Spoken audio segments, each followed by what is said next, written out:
All right, everyone.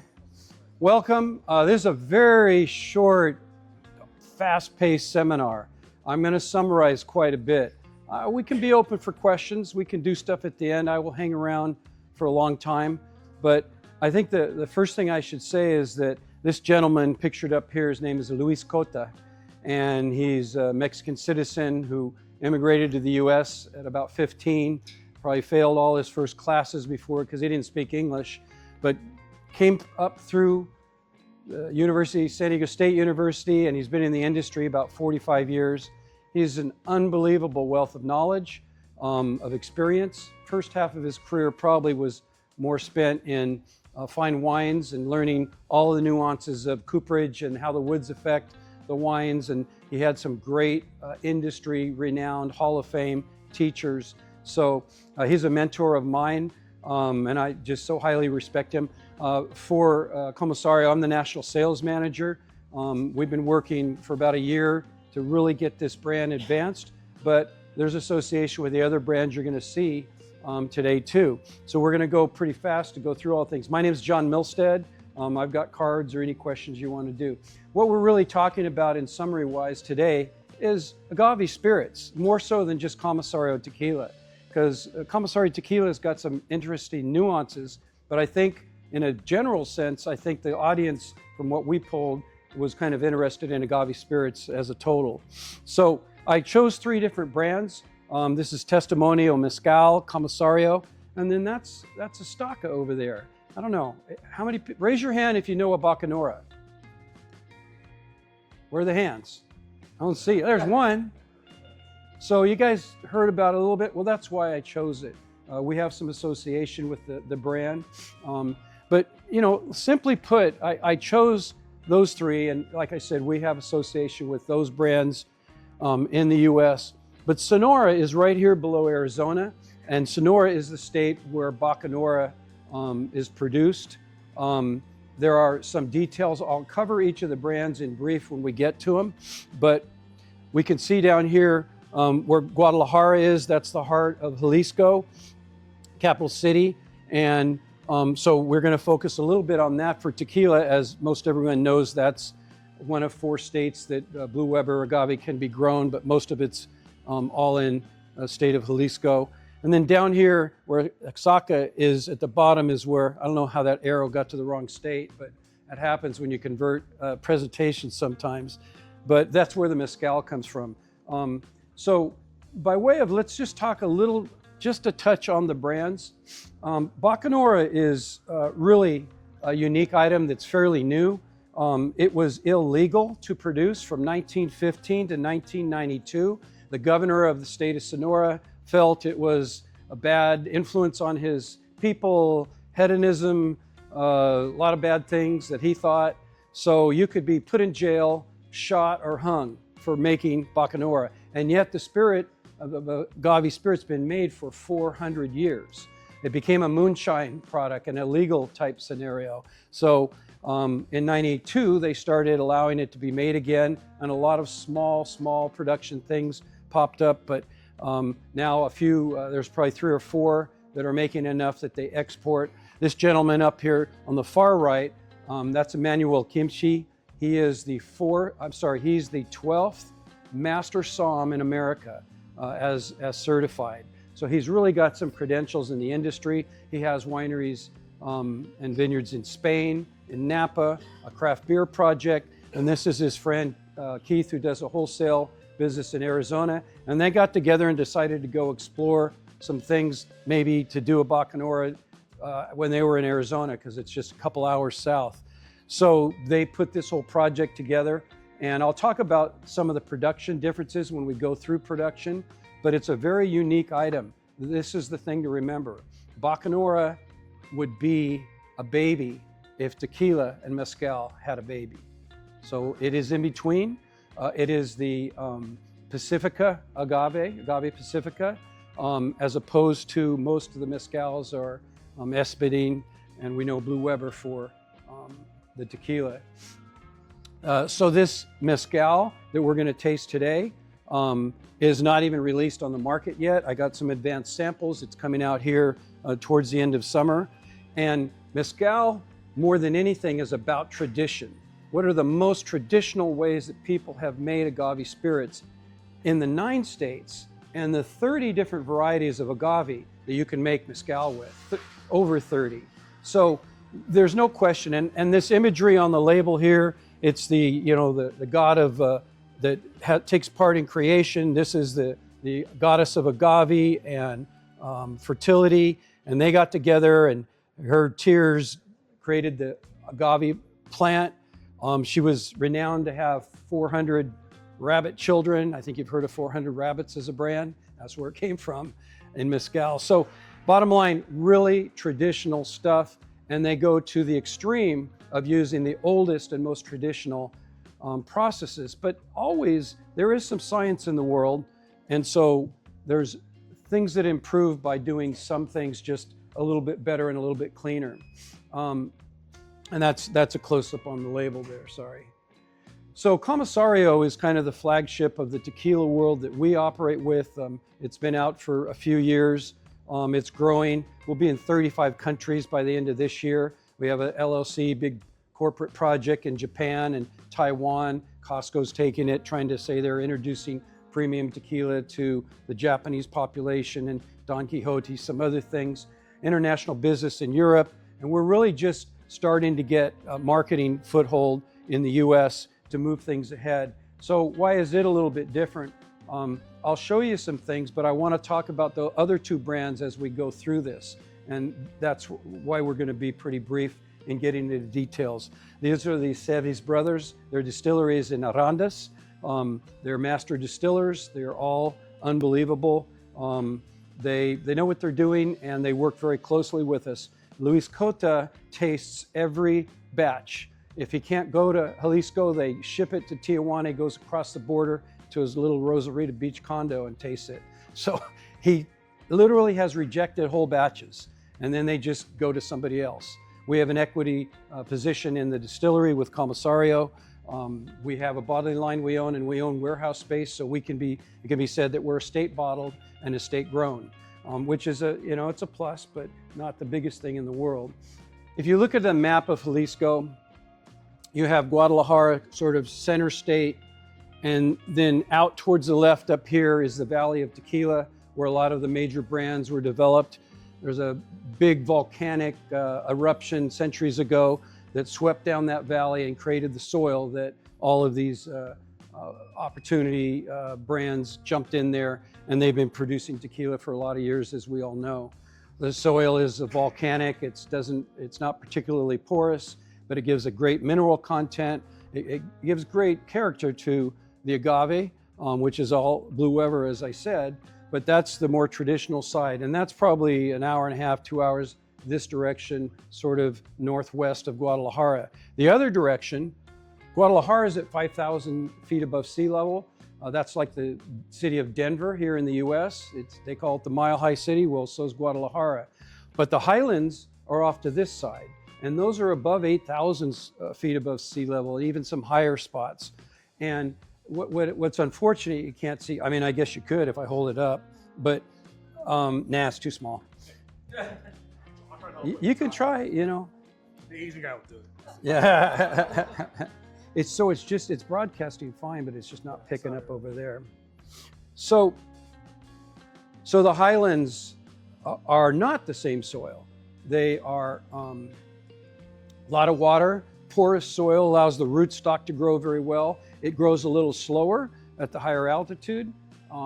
It's unique. And so what's happening is that a lot of premium producers are getting their agave from that part of the country now.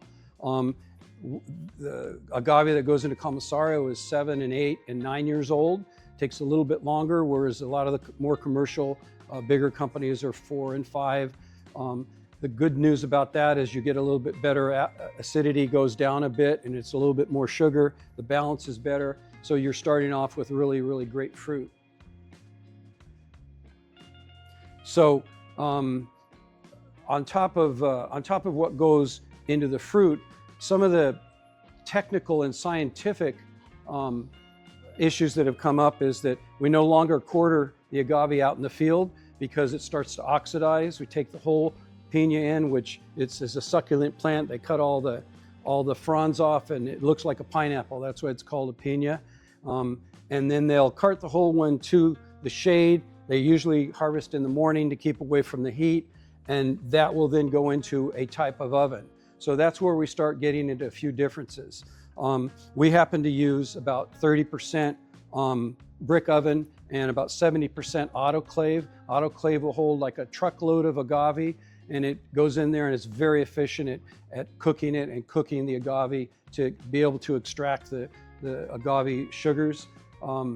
We do a brick oven because a lot of people feel there's a lot of flavor that comes from that. Less efficient but slower cooking, just more. It's about what this should taste like when it is finally made, and that is that it's made from the agave plant, not from something else and not some ingredient. The difference here is that think of luau in Hawaii, where they throw a pig in a pit, and mezcal is typically done in a buried pit with different layers of a lot of hot coals in the bottom, going all the way up. And it depends how long it spends in that pit as to the amount of smokiness that comes out in the end product. So there are, we can go through that. The Bacanora is actually dropped into a smaller pit in a steel cage with metal on the top and bottom and a bit of a chimney up the middle. And it is, therefore, they're able to control the smokiness and they're able to keep it from getting too smoky. So they're not, so that's just a little bit different process of cooking the agave. How we doing?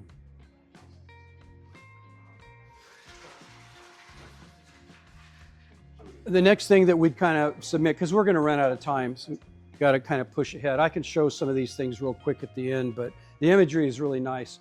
I'll send you guys this presentation if you want to see it. You just let me know. But whatever, can't do what can't do. Unless somebody has an HDI input on their computer, I could plug it in right now, but nobody has their computer. That one doesn't. All right, so let's get to distillation. It's open fermenting pots, big open pots, and obviously cleanliness and the inside of the distillery. This distillery in Arandas is a state-of-the-art facility that they've done a lot of upgrading in, and that's where we introduced a specific yeast, champagne-style yeast. We have to be very careful that we don't let the free yeast sitter out in the air go through. Okay, so the next thing is that fermented stuff. Oh, look at them go. Except now the pressure's on. He's going to want me to talk really fast so that. So there's the fields with the Blue Weber. There's the piñas that are 200 to 300 pounds. There's an autoclave. You can see how honey is really looking golden there. A Patron has a bee on their label. That's why, is because it attracts bees as soon as they open the end of these things after they're starting, before they unload them. There's an example of the brick oven I mentioned and the fermenting pots. I'll speak to the stills. Obviously, these are all copper tube lined stills because copper is the right material to use in stills. The heads and tails, if you've never heard it before, the gases go up to the top, the sediments go to the bottom, and those are removed. Usually about 25% of this particular distillery takes out 45% of the liquid, getting it just that much cleaner. It makes a big deal, some of these extra things. The next step they do is they go through super cold pipes to chill filter, which freezes any sediment that does get through and drops it out. There's a holding tank. Those are super cold pipes, but then in the holding tank, they just do it for about 24 hours. The next thing that's done, though, is a little unique too. Not too many distilleries do it, but there are others that do, is they oxygenate it. And that's a process. Think of a fireman's hose. When they put out fires and they hit something electrical, they don't want it coming back down the stream, so it goes out in droplets. Well, this is throwing out oxygen in droplets, and it emulsifies the whole mixture. And then when it reconstitutes, it's different. You're going to taste it. I will tell you when, and you will taste that property in the product that's in front of you today. It makes it, it's just a different feel in your mouth, and it takes a little bit of potential bitterness out of it. And this is all really when we're talking about just the Blancos. So that's interesting. This one changed, that one didn't. Let's see if it catches up. God, you can't pause around here. He's coming back. So the next picture, very simply, is a big barrel room with thousands of barrels in it. And obviously in Reposado, Añejo, and Extra Añejo, they spend time on wood. One of the things that through the process of experience, Luis Cote led the charge on, is that we use barrels that have lost 2/3 of their leaching abilities. And therefore, we age it longer in the wood because they're not going to get overpowered by the wood. So we're able to age it longer. So whereas a lot of Reposados, there you go. A lot of Reposados are a couple of months, 3 months. We do our 7 and 8 and even 9. And then when it comes down to, yeah, I'm not going to touch it, don't worry. When it comes down to Añejo, which has to be 12 months, and as soon as it goes 12 months, you've got to call it Añejo, we actually go 23 months. And we actually put it in a different wood at the very end of its life in the barrel, which gives it a little bit of a different finish. So really a lot of different wood techniques. The aging, this is kind of just a note page, but the aging and the requirements that the CRT, which is the society organization that overlooks tequila, but they also have an MRT and they have similar requirements. The aging rules that they have are pretty much followed by everybody. But there are a lot of distillers in Mexico. They can take their own, advantage or their own track to make it what they want to, because maybe that's something in history that was made that way. So we don't have all day. So I got through the pictures. How'd I do? I didn't ask any of my good questions like how beautiful Mexico is, because I can't show you. I showed a couple. But everybody loves Mexico. Nothing. That's great. People are really excited about it. Where do you think the oldest university in North America was founded? Think Harvard? Harvard was formed before the US. That's how old it is. But the University of Mexico in Mexico City is the oldest. And they have a lot of culture and a lot of history. There's a lot of things that have gone on in Mexico that make it just so attractive as people learn more and more. So let's go through the tasting. This is really pretty simple. These are all Blancos. I chose the Bacanora first, and I would suggest if you've had something to drink, it's one thing. I'd take a small drop taste and swish it around in your mouth to wake your palate up. And I'd start with the red Obelisk Bacanora on your far left. And you're gonna get that tequila with a little bit of mezcal finish and feel to it. So you taste a little smokiness. So now you can go ahead and take the rest of that first sampler.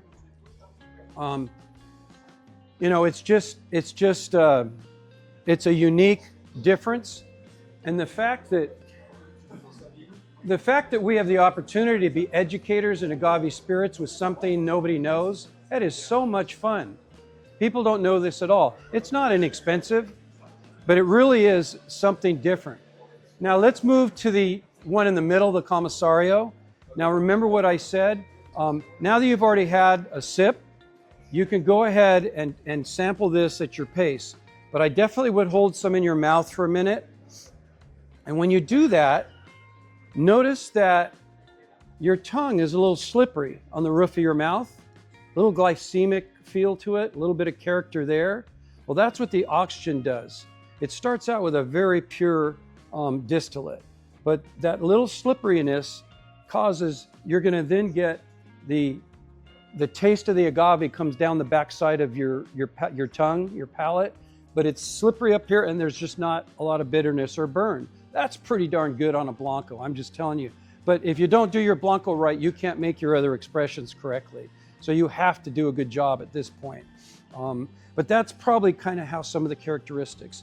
Personally, my favorite in the Comisario line is a Reposado, because with just a little bit of, our 7, 8, 9 months of aging in like 20% French and 80% American oak barrels that have been used, it's really, it's just exactly what Reposado should taste like, in this guy's opinion, and several other people that I respect that know that. So now let's move off to the mezcal. Now the mezcal world is like that cigar room out here. You got a lot of different tastes, and you've got it's also like the single malt Scotch world. We're going to go from Islay to the Highlands to the lowlands where there's no peat, and we have all kinds of different tastes. Well, that's what happens with the amount of smoke that's in mezcal. This one is a pretty balanced, not that smoky representation. We wanted this to come out first, so that's what is in this bottle that we're releasing right away. But it gives you the flavor that mezcal should be. Remember, as I said, this is Espadin agave, this was Pacifica, and this one is, of course, Blue Weber. They are different plants. There's a lot of other varieties, but that mezcal is very, very light and light in the smoke. For people who don't like smoke, just like people who don't like peat, good luck on drinking Lafroig, you know? So what do you say? It takes a while. I worked for Bowmore for about 6 years and got to really have some time even going through the cellars and seeing different things. And it's just a different world. You got to get used to it. It's kind of acquired. Once you do acquire it, though, you can really have some fun with it. Same thing with tequila. So we're going to release an absolute cigar smoky testimonial after this one. It will stand up to anything you guys want to fire at it. And we think that that'll be kind of a specialty thing, you know, for testimonial in the most traditional way with all our traditional imagery. But you know what? That's what the mezcal makers try and do. They try and do something slightly different, get the attention, make something good. But you have to have a great product to start out, no matter what you do and how you finish it and what wood you put it in. So by getting the best fruit of the agave, whatever the variety is, and treating it really right, you're going to end up with the best products. Stills count. If you don't have the right kind of stills, you can get impurities in it like methanol that turns into formaldehyde in your system, and lots of brands have problems with that. We're scientifically trying to get away from that as fast as possible. So, you know, these are all very, very clean products, absolutely no additives, 3 ingredients. It's just water, yeast, and agave nectar. So that's it.